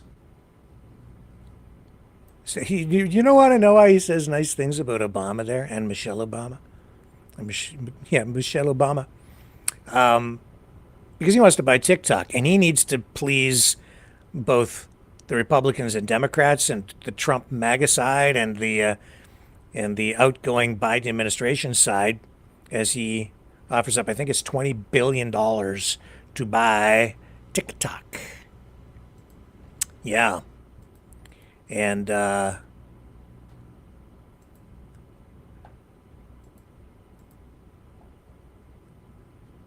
where are my details on this? Here it is here. Yeah, TikTok CEO thanks Trump in video message. Here, I'll show you. So that's because TikTok is, there was a court decision that upheld a federal government ban, but the Biden administration is going to let President Trump deal with it, ultimately. And so it isn't really clear what's going to happen when the ban takes effect. Is it Sunday? I think it's Sunday that the TikTok ban comes into effect. And I know that they've been talking about potentially going just dark or black, just shutting it down, maybe even temporarily. Even in the absence of a final decision. And Trump has come out and said he wanted to save TikTok before TikTok. But now I guess he's saying he needs time to review the court decision before he makes a final decision on what to do about TikTok, but enforcement will fall to him. And as a result of this ban, a lot of people have already started to migrate from TikTok over to some new other social media platform called Red Dot, which is also from China. TikTok, of course, is a Chinese controlled social media platform for North America, viewed by the U.S. government as a potential security threat, national security threat. And it says, here's our response to the Supreme Court decision on TikTok. Let me see what that's all about. Here we go. Let me see if I can get this up here for you. Okay. Here it is here. I think this is something to do with this. And so hey, what's up, people? It's Jason Derulo. Join me as I host TikTok Live Fest January 16th, where we celebrate millions of live creators from all over the world. What you waiting on? Click the button below to RSVP. I'll see you at Live Fest. I don't know who needs to hear this, but a Live Fest, even as TikTok ban is set to take effect. I will see what happens. And then I've seen, streamers talking about this Red Dot thing, and a big campaign that's ongoing right now is, a big part of what Red Dot's about, I guess, is connecting now Chinese influencers and just people from China with American influencers. And so they're getting this really, they're being bombarded with what I would say is pro-China. I don't know if it is kind of anti-American slanted content and pro-China. And they're trying to tell people in America that they're not really free, that it's all controlled by a big corporation, and you're all slaves. That sounds very familiar. I've been hearing that someplace. Yeah, it's on Red Dot, and it's coming straight from China, and they're not hiding it. There's a whole campaign ongoing right now to convince people to maybe even move to China. I don't really know if China really wants too many of us to move there, honestly. I don't think that that's really the true objective. I think maybe it's about making people not like their country very much. Just saying.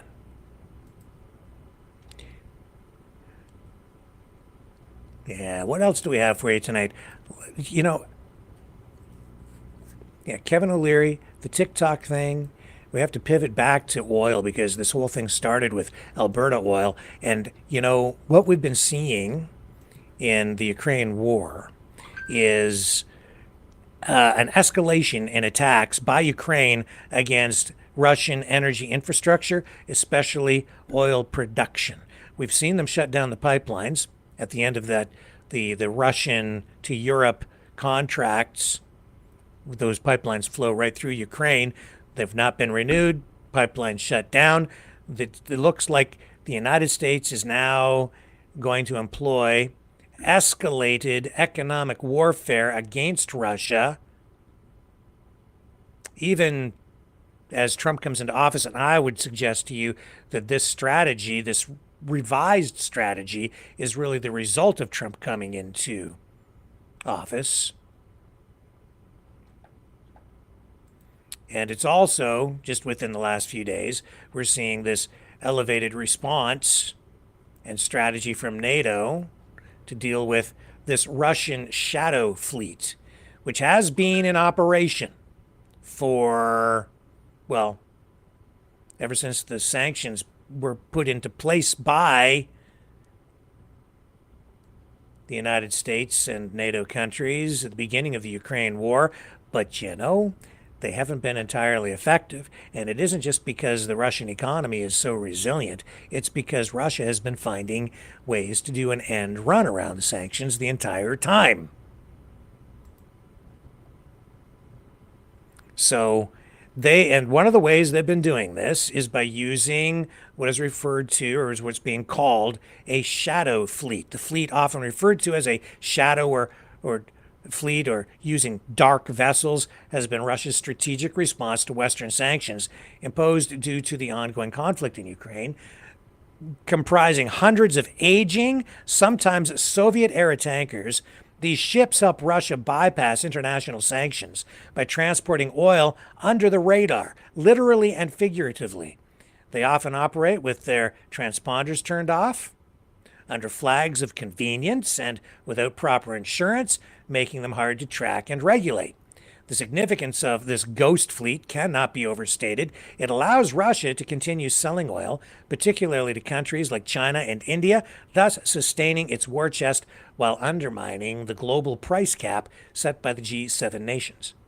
And this shadow operation is estimated to enable Russia to make billions monthly. Much of it is reportedly funding its military operations, of course. They need a strong economy to keep their military-industrial complex operating. But what are NATO and Western countries planning to do about this covert flotilla? Well, here's what we know. Firstly, there has been a push for stricter enforcement of sanctions. And this is an escalation in itself, and it is potentially dangerous because you're dealing with things in international waters and international law. The U.S. and its allies have started sanctioning individual tankers and the companies that manage them. This includes denying these ships access to Western ports and services like insurance, which could cripple their ability to operate safely and legally. And all of this is happening in spite of the creation of the BRICS nations. Russia is still very reliant on Western markets into which they need to sell their oil. Secondly, NATO member countries, particularly those with significant maritime borders like Denmark, are considering more rigorous surveillance of strategic maritime routes. The Danish Straits, for example, are critical bottlenecks where these vessels must pass, offering an opportunity for monitoring, potentially halting these tankers. Now, just days ago, this week, there was a Baltic summit with Baltic NATO members. We did talk about this briefly the day that it happened, and I'm just going to run a brief clip from that again tonight as we kind of dig into this, because this is a critical, pivotal moment in that conflict and the struggle with Russia, which just yesterday we also were told Polish intelligence released information indicating Russia has plans to plant explosive devices on domestic, like civilian airliners all over the world. That's what they're saying. And here's what they were. This is just a brief clip from the Baltic NATO summit where they're talking about the Russian shadow fleet, the dangers that it poses. This is also related to the destruction of that communications cable undersea, which happened, that'd be about, 2 months ago? 6 weeks ago? I could be wrong on the timeline on that, but they discussed that here. And this is what the NATO countries are going to be doing about it. They had a meeting and they seem to have come to some sort of consensus on how they should be responding. We hear different approaches among the leaders about how assertive they're willing to be. From what you're saying now, there's been agreement that the Finnish approach is the way to go, that this is the way to deter the shadow fleet vessels from taking other malign actions. Do you have that agreement that within NATO, all the Baltic Sea countries, for example, Germany, are going to be willing to follow this model, that you will train law enforcement officials to scale the boats if necessary, to do what Finland did with the Eagle S? And is this possible under the current law of the sea, interpretation of the current law of the sea, without changes in the law, which of course would take a long time? Thank you very much. Well, obviously it's up to each ally to act at the end of the day when something is happening. But what we are very clear about is that the shadow fleet is a big issue. not only because of sanctions circumvention and because of what happened with the cable cutting and the big environmental risks we are running through the shadow fleet, but we also all agree that we want to maintain UNCLOS. That means the law of the sea. But within UNCLOS, a lot is possible. And anyone listening to this press conference thinking that UNCLOS would prevent any of the allies within NATO to act when that is necessary would be wrong. There are many options and possibilities to do that. I'm not going into all the details because that is legally, of course, extremely, we have to go to all the details of the legality. But I can assure you that we are all very much committed to make sure that our critical undersea infrastructure is protected. Of course, what we want to do is to do the max to cut off the Russians from this money. So at the end of the day, it's really all about cooperation. So just like Mark said, the actual activity or action when a situation happens is national. The overall coordination is NATO. And the way in which I see it, and the way in which we have done it with our authorities, which, may I add, include our military, our border, our customs, and our police, is first the private sector company reports what has happened. So if a data cable is cut, they report to the authorities immediately. After that, the authorities detect, basically suss out which are the possible ships who were in that position when the cable was cut. Once that happens, you identify the ship and you contact the ship. And number 4, you stop the ship. Because what happened in this particular case, had it continued for another 12 minutes, the carnage would have been much worse than the 4 basic cables that were there. So we were able to stop it. After that, you ask the ship to move into your territorial waters, and then you can board the ship. Now, what we do with the working group that we set up with the legal experts from our foreign ministries is to understand what are the specific measures that can be taken. So, for instance, in Finland, we have a law that despite the freedom of navigation, if we are on the verge of a possible natural catastrophe, environmental catastrophe, say an oil spill, then we have the authority to board the ship. And I must say that just the fact that we were successful in this third instance has also led to the fact that the responses that we have gotten in other instances have been an understanding that the Finns will act in these types of situations. Yeah, I would add that for us it's the question that how everybody will respond. Already, as Alexander mentioned, that it's pretty much up to each member state, but also collectively setting some kind of benchmark and set of rules. And we, as partners, allies, probably are looking up to Finns. And I would say that next times, if we have like a threat or sabotage attempt towards critical infrastructure, probably the Finnish attitude should be a benchmark. And that is what we are talking around the table, that this should be the way we are dealing with very automatically. And also we are setting up different systems to have this kind of information better running between the countries, because Estonia and Finland have close cooperation as different countries do. But the possibility that we will have questions about infrastructure, which is critical in the future, or environmental questions that will probably be big questions in our seas, it's very probable. So I would say we should emphasize that Finnish action right now is a benchmark we should follow. And after that, we will have a set of rules and procedures running up, and that probably will also send a signal to everybody that this is the way they will be dealt with if they try to sabotage or harm environment here. Thank you. Yeah, it's so, big questions surrounding all of this, because it creates a very volatile situation. A lot of wars have started throughout history because of disputes over shipping and sometimes the boarding of vessels. And that's what's going to be going on here. And that's because Russia is trying to do an end run around these sanctions to keep on selling their oil. And in fact, just today, CBC here in Canada did an investigative report which shows that Russian oil is still finding its way into Canada in spite of the sanctions, in spite of Russian oil being banned in this market. And they explain how in this report. I'm not going to run the whole thing because it's their deal. You can go and watch it, but I will tell you in a moment what it's all about.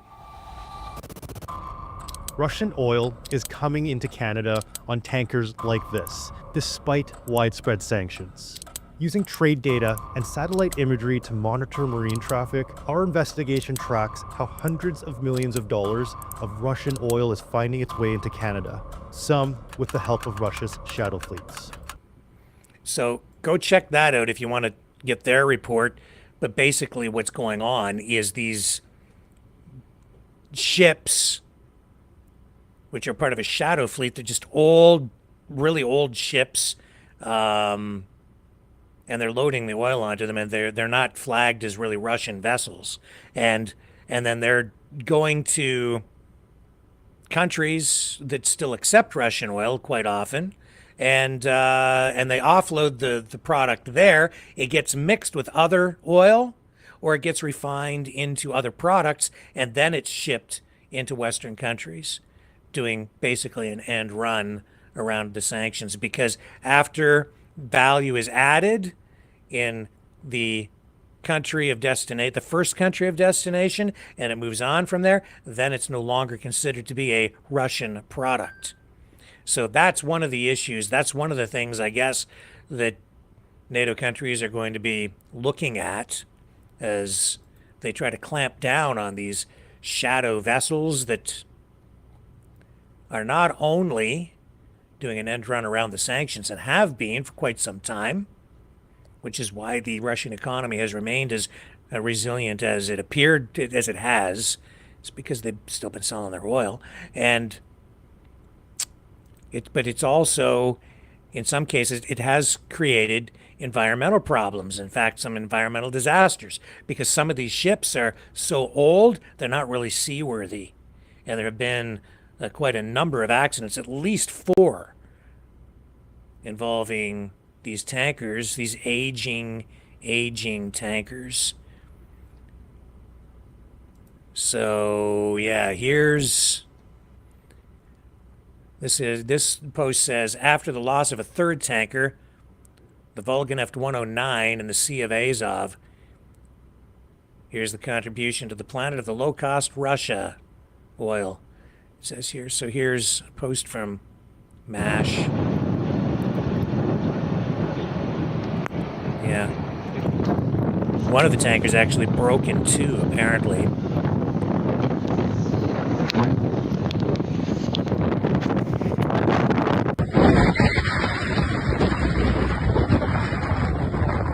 As you can see right here.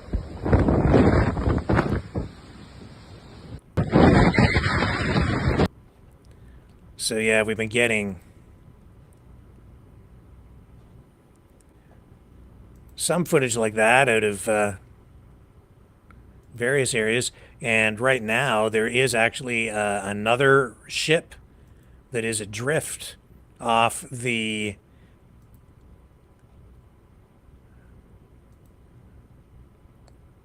there's another ship adrift. Where exactly is that one?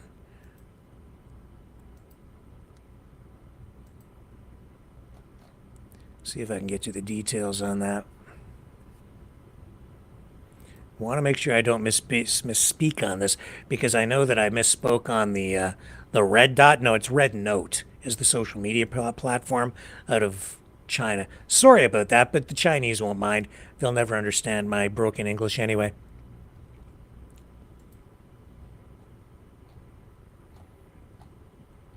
So anyway, yeah, there's another ship right now that's in trouble. Yeah,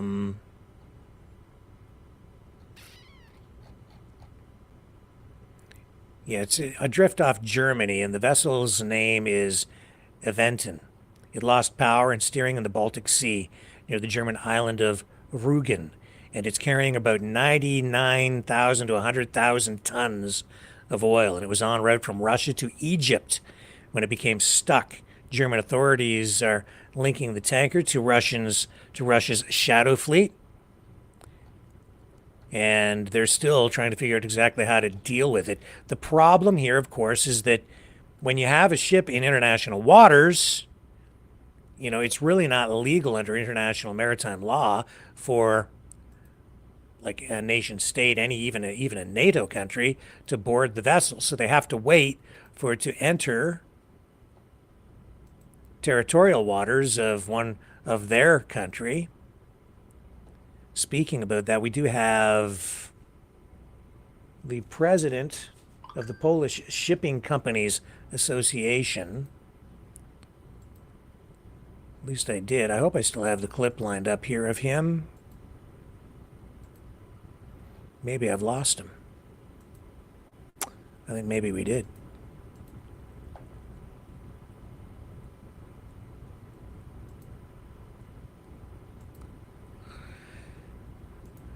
Yeah, okay, so it's okay.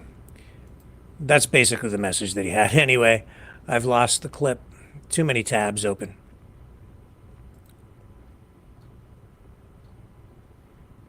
So this is in itself a major escalation.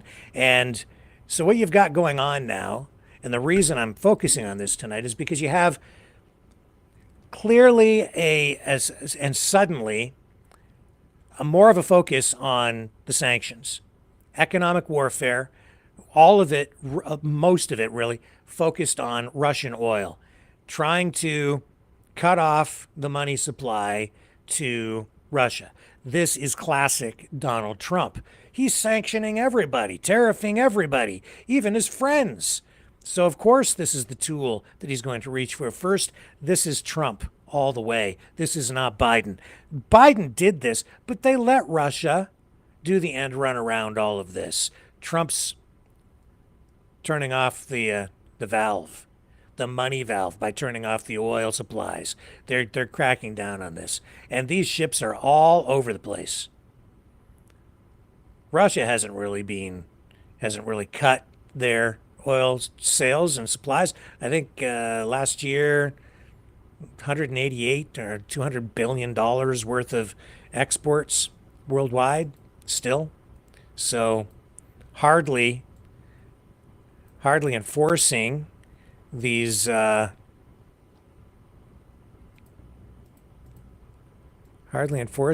sanctions anyway. That's why it has taken so long for them to take effect. Here's the Economic Times talking about this oil tanker that is adrift near Germany. Some are calling it an environmental oil bomb. Here we go. Yeah, Russian tanker adrift off Germany. Shadow Fleet vessel in trouble. Zelensky calls tanker an oil bomb.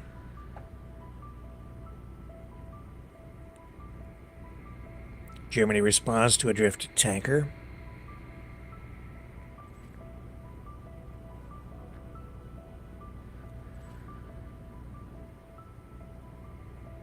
A Russian tanker heavily loaded with oil was adrift in the seas off the northern coast of Germany.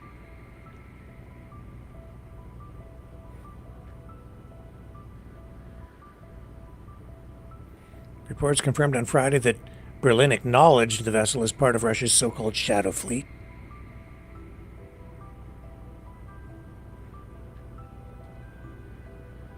Germany's Central Command for Maritime Emergencies noted that the ship lost power and steering in the evening.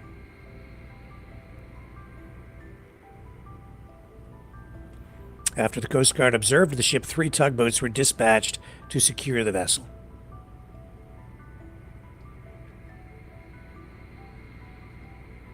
In addition, reports indicate that a team of towing specialists was dropped onto the vessel by helicopter.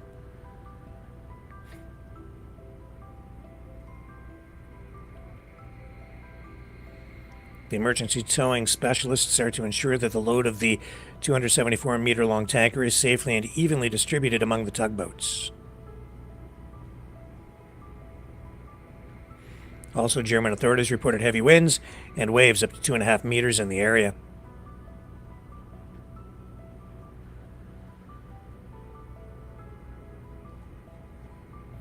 They claimed the weather conditions will remain rough over the next 24 hours.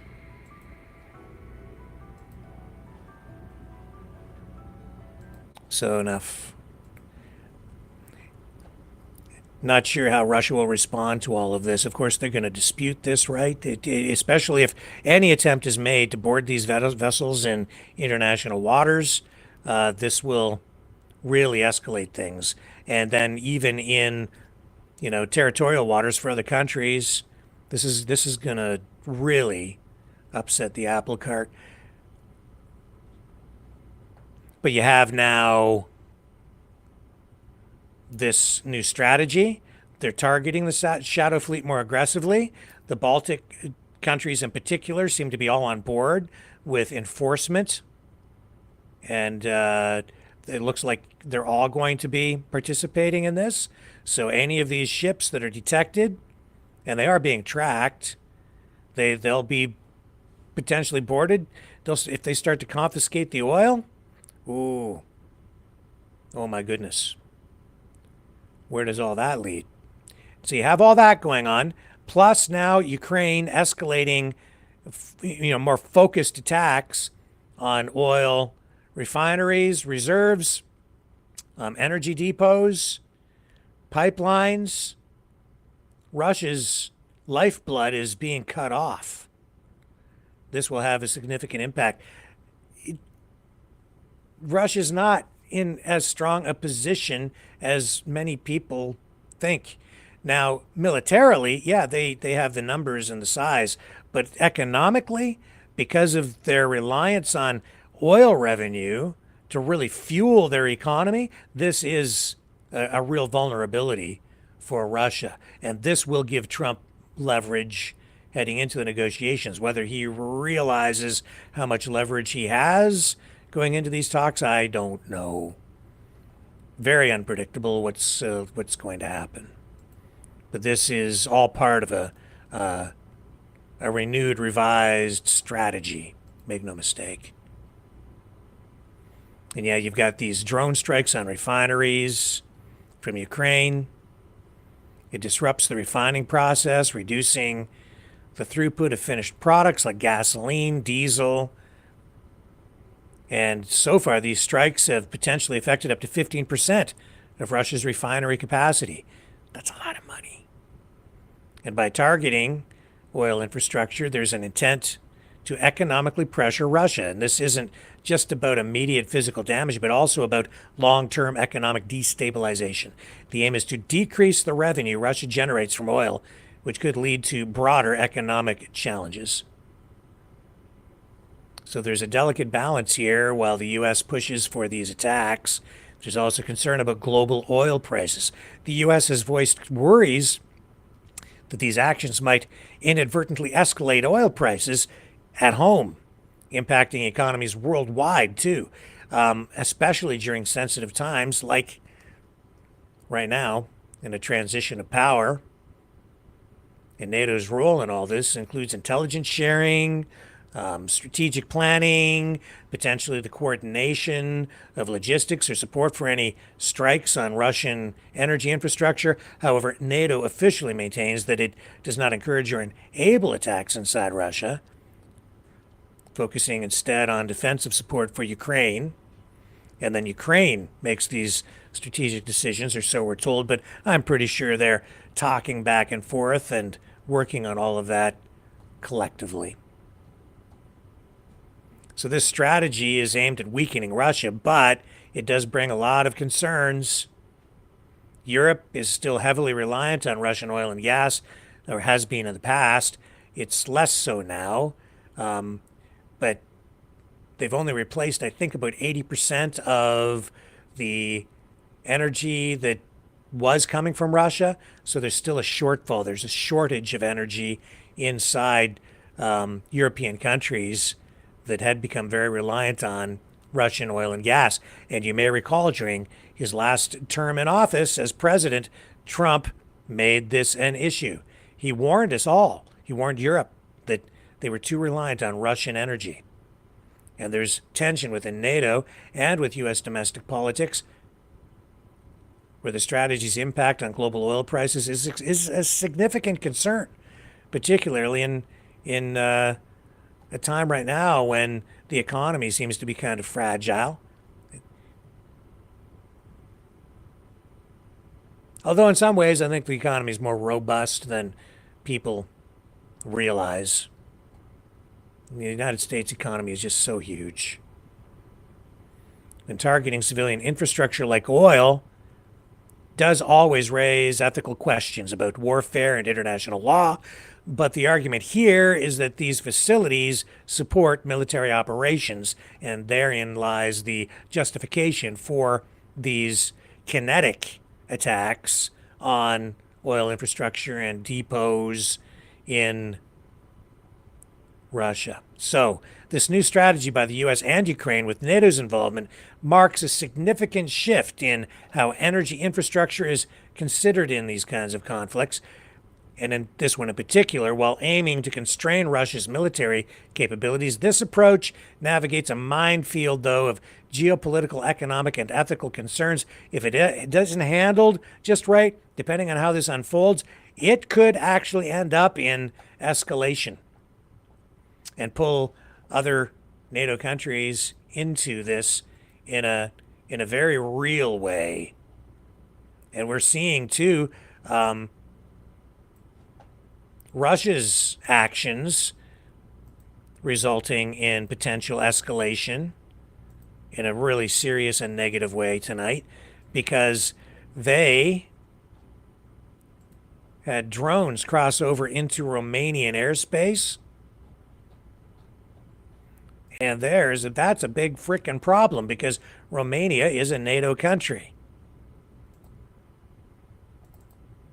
Let me show you here. So you've got, as I understand it, Romanian fighter jets were scrambled because of this Russian drone attack on Ukrainian towns along the Danube River. But we had drones, or a drone in particular, cross into Romanian airspace. Again, this isn't the first time this has happened. And it exploded inside Romania. Now, what's the response to this likely to be? I think probably at this point, they'll probably just kind of turn the other cheek, because I don't think in spite of what we're told, how they so eagerly want war with Russia, and this is all NATO's doing. No, I think they're going to let this slide again and just ignore it. It's been publicized, but they won't retaliate. Not like this, because they don't want to be that involved in the war at this point. But man, it is getting spicy, isn't it? Wow. Now, people asking, is there going to be a movie tonight? And I'm going to say no. Because it's been a very long week. It's been a terrible week for the internet. We're still having internet issues, although tonight seems to be fairly stable. I'm just lucky to get through these broadcasts this week. We lost an entire day where the internet was completely down. We've had a tech out here twice. And so rather than struggle with it and put you through the agony of maybe having the entire thing fall apart halfway through, no, we'll come back next week, next Friday, with Maverick Midnight Matinee. And the movie that I was thinking of running maybe is, well, I'm not going to tell you. I'll say it's a movie that pays homage to daredevils. And I'll let you think about that. over the next week. And maybe we'll run that. So yeah, lots of activity, lots of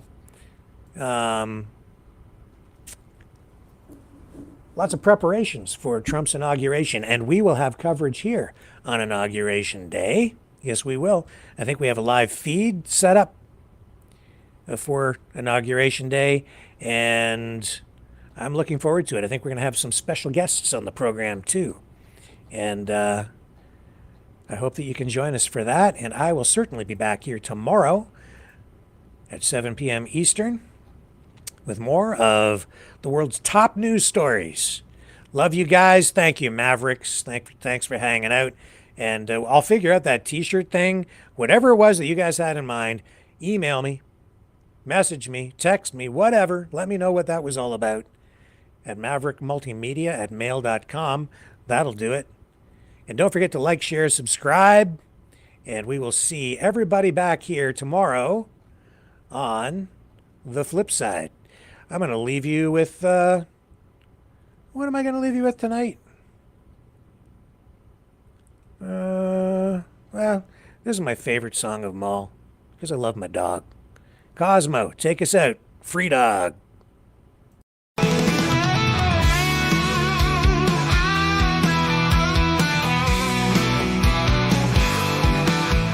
Well, I heard old Cosmo howling last night up on the hill where the moon shines so bright. He was singing a tune, lonesome dogs cry about freedom, running and touching the sky. If I leave here tomorrow, won't you still remember me? Cosmo's free, running wild, wild as the wind can be. He's a free dog, he's a free dog, he's a free dog.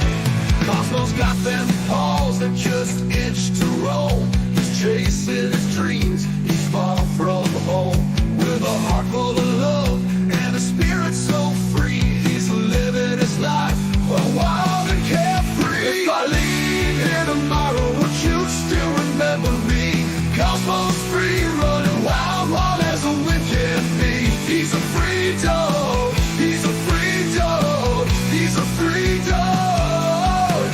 He's got the stars in his eyes, the wind in his fur, a tail that wags like it's never heard of a blur. Cosmo's on a journey, he's got no chains. He's running through fields, breaking all the lanes.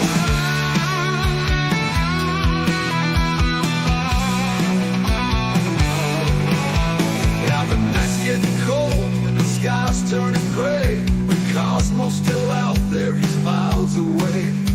He's not looking back, he's got his path to tread. With every step, he's leaving his path. If I leave here tomorrow, would you still remember me? Cosmo's free, running wild, wild as the wind can be. He's a free dog, he's a free dog, he's a free dog. So if you're feeling lost, just think of Cosmo's run. Remember his spirit, his freedom, his fun. And maybe one day, when you're feeling low, you'll find your own freedom and let your spirit go. If I leave here tomorrow, would you still remember me? Cosmo's free, running wild, wild as the wind can be. He's a free dog, he's a free dog, he's a free dog.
This has been a Maverick Multimedia production.